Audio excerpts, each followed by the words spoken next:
CBN medical reporter Lorie Johnson joins us now for more on the response to the coronavirus. Lorie, let me ask you this question. We've seen a steady increase.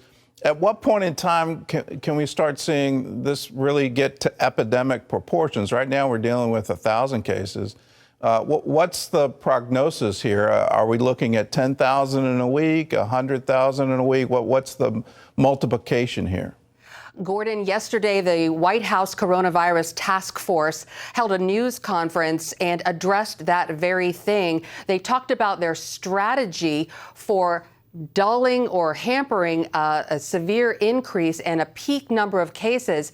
They looked at places like China and South Korea and noticed that what's going on with this coronavirus is there's a steady increase, then there's a peak, and a lot of times that's when these governments are putting in these aggressive containment policies, and then they see the number of cases drastically decrease, and we're seeing that. And so what the American strategy is to go ahead and enact these strict containment policies now before it gets to that critical stage that you were talking about. In other words, to nip it in the bud, to head it off at the pass. Okay, so what are we going to see in terms of containment? What kind of rules are we going to have to deal with?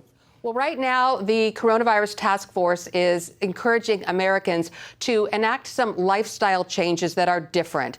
Dr. Anthony Fauci, who is the infectious disease specialist on the task force, said our life is very different now, and it's going to be very different now than it was a few months ago, but then reminded everyone that this is just temporary. So, specifically, what are we talking about? Well, the things that we've been talking about for the last few weeks as far as keeping your hands clean, staying home if you're sick, coughing in or sneezing into your arm, and so forth. But then also they've ramped it up a little bit, saying that everyone over the age of 60 should go ahead and right now get supplies that will last them for 2 weeks in case they need to self-quarantine. We're talking about food and medical supplies right now, because if you get tested positive, you're going to be asked to self-quarantine if you don't have very severe symptoms that would require hospitalization. So if you're tested positive for the coronavirus, the last thing you want to do is go out to the Walmart and start stocking up for 2 weeks and infecting everybody in the store. So they're asking people to do that kind of thing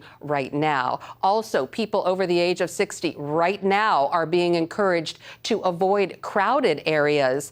So places where they might have maybe 250 people or more, definitely to avoid those types of scenarios. And then there are those of us who are not at high risk, are also asked to take extreme precautions so that we don't infect people who are older, who might be more susceptible to serious complications from this virus. All right, Lorie, thanks for the insights.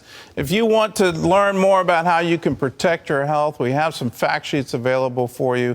The one I recommend is Protect Your Gut. If you have a really good gut, all the wonderful bacteria that they really help you against any kind of immune response to this kind of an infection. So we've got it for you. It's absolutely free. It's called Protect Your Gut.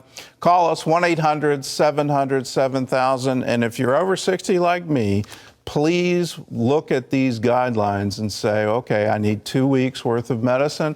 I need 2 weeks worth of supplies. If I get into contact with this and I'm forced to go into a self-quarantine, I'm going to be able to do that and spend 2 weeks as an introvert and just stay home. And that way you're not going to infect anyone else. And Lord willing, you're not going to get the infection yourself.